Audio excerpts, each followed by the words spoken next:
Bonjour à toutes et à tous, bienvenue sur le vidéo DJ Stuff. Aujourd'hui, on va s'attarder, comme on avait fait sur notre vidéo, mais à propos des playlists. Là, on va s'attarder sur Engine Prime et Engine OS, sur comment préparer son morceau, bien vérifier si la grid elle est bonne, comment modifier si jamais il y avait des petites erreurs, comment mettre des hotkeys, comment mettre des boucles. Il y a plusieurs systèmes pour mettre des boucles manuelles, automatiques, tout ça. Alors, premièrement, on va regarder au niveau de la grid et au niveau du BPM. Par exemple, imaginons ce morceau-là. On voit, bon, il a un bon BPM, tout ça. Mais imaginons il n'avait pas un bon BPM. Je vais le forcer à un BPM complètement délirant. Par exemple, 63. Alors qu'il était à 100 et quelques. Donc vous voyez qu'au niveau des grids, tout ça, ça va plus du tout. Ça se passe pas bien, etc. C'est pas bien. Voilà. Donc vérifiez bien déjà, au niveau du tempo, que vous êtes bien dans les clous. En règle générale, vous allez voir, je vais faire un... Non, alors je vais l'éjecter pour pouvoir le réanalyser. Quand vous faites une analyse et que vous regardez, normalement, vous devriez avoir le premier temps sur le premier pied, ensuite tous les temps, 1, 2, 3, 4. On revient sur le 1, qui normalement est le 5, mais on ne compte pas jusqu'à 5, sauf si on va plus loin au niveau des boucles de 8, 16, etc. Je vous mets au défi de compter une boucle de 512 temps. Et voilà, donc là, on vérifie bien. Donc là, limite, tout se passe bien. On a bien le premier pied, premier temps rouge. On a bien, voilà, tout se passe bien visuellement, tout se passe bien. Imaginons, vous aviez un décalage, c'est-à-dire que le BPM est bon, mais la grid, elle est décalée, par exemple, comme ça. Et là, on voit que chaque kick n'est pas sur, voilà. Pas de panique. Vous avez les petites, je sais pas pourquoi, les petits triangles, et vous pouvez le rétablir. De même, si vous avez, et donc là, quand on reprend, voilà, on est bien sur le premier temps, aucun souci, pour le temps, le trait rouge. De même qu'il peut être décalé aussi d'un demi-temps ou d'un temps, de la droite ou de la gauche. Vous voyez ici, je l'ai décalé d'un temps. Il devrait commencer ici, mais il recommence un temps plus tard. Ici, il recommence un temps plus tard. Donc vous avez juste à décaler, comme ça, sur la gauche. Et là, voilà, on a bien le mouvement et le premier temps de la mesure qui commence bien comme il faut, visuellement, enfin tout ce qui se passe.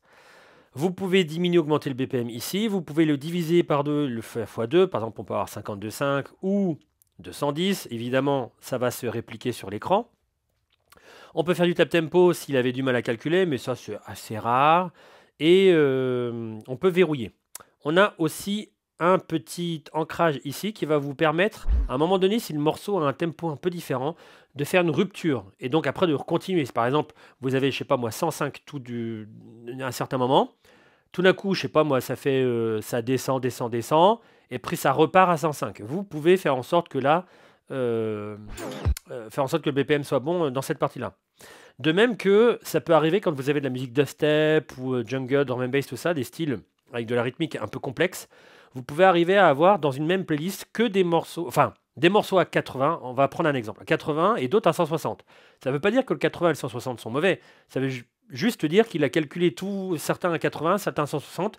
Il aurait pu tout faire à 80, il aurait pu tout faire à 160. Et là, ça va être votre travail. C'est-à-dire que chaque morceau, quand vous allez les mettre en haut, vous devrez vous faire un x2 à diviser par 2. C'est-à-dire que dans une même playlist, vous forcez tout. Imaginons, vous avez certains morceaux à 78 BPM, d'autres à 82, d'autres à 80, etc. Et tout d'un coup, il y en a un ou deux à 160. Non, ça voudrait dire que plutôt ils étaient à 80. Et il faut bien associer tous les bons BPM pour que ça fasse pas un truc bizarre. C'est pas que ça va pas marcher derrière. Mais derrière, si vous utilisez la touche Sync et que vous faites un sync du 80 à 160, vous allez avoir de bonnes surprises. Donc voilà, ça vous sert à ça aussi, le diviser par 2 x 2. Et c'est tout pour la grid. Maintenant, on va voir l'association des hotkeys. Vous pouvez vous servir ou non, mais je vous conseille quand même, parce que là, c'est de la préparation de morceaux. On va pas se prendre la tête à faire des trucs pile poil. Ça, vous pouvez limite mixer avec comme ça. Mais ce que je vous conseille de faire, c'est d'aller dans les préférences et au lieu d'avoir la quantisation à 0, de vous mettre sur un demi-temps ou un quart ou un temps. Moi, je vais mettre sur un temps parce que c'est ce qui va être bon pour moi. Et ensuite, eh ben, vous mettez les hotkeys que vous souhaitez. Donc les hotkeys sont, vous voyez, on peut les choisir en haut à droite dans la petite partie verte là. Et vous avez la possibilité d'en mettre 8, tout comme vous pouvez mettre aussi 8 boucles. Les deux sont séparés. Vous voyez, boucle, c'est un autre menu, on va dire. Bon, là, on constate que la grille, elle est pas bonne, mais c'est pas très grave, c'est pas pour l'exemple. Donc, dès qu'il y a un moment où je souhaite mettre mon cue, hop, je le mets par exemple là. un petit haut en calme.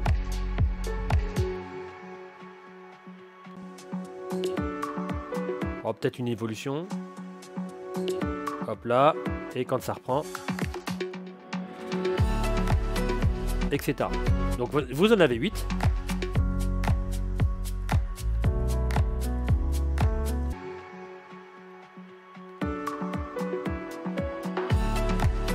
Et vous pouvez les répéter quand vous souhaitez. Ça, c'est pour les hot cues. Maintenant, on va voir pour les boucles. Vous avez plusieurs façons de les faire. Soit le menu là vous ouvre en fait tous les slots de boucles disponibles.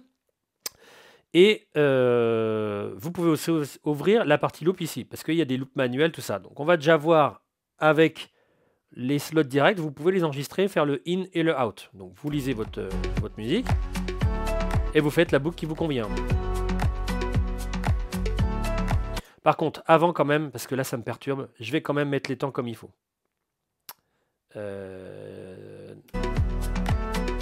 Voilà. Donc là j'ai fait une boucle de 8 ans avec le in et le out.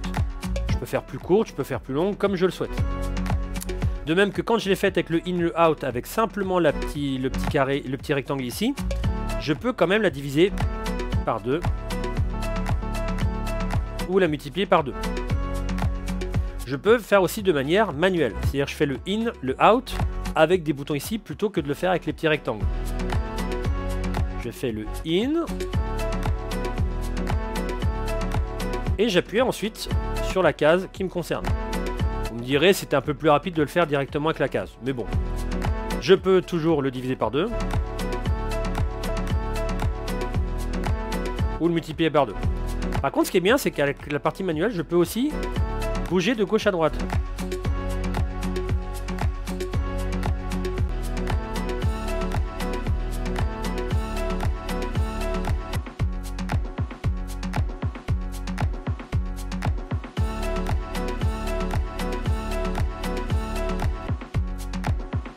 Etc. Donc je peux enregistrer à chaque fois ce que je fais.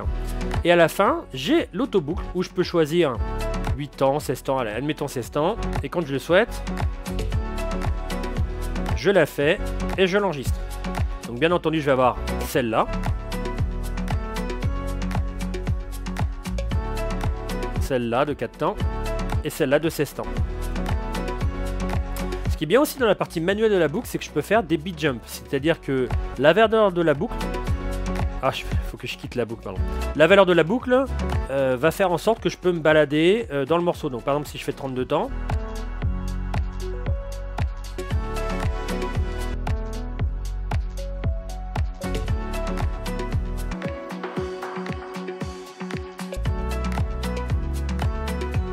etc. etc.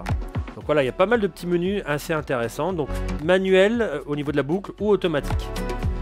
Et ensuite, une fois que c'est fait, eh ben, je vais pouvoir exporter sur ma clé USB et pouvoir jouer sur mon unité. Mais ça, on va le voir dans la prochaine vidéo. Si vous avez des questions au sujet de la création de boucles, de l'édition de la grille, de création de hot cue, n'hésitez pas à poser vos questions dans les commentaires. Merci d'avoir suivi cette vidéo et je vous dis à très bientôt dans le prochain contenu. Ciao!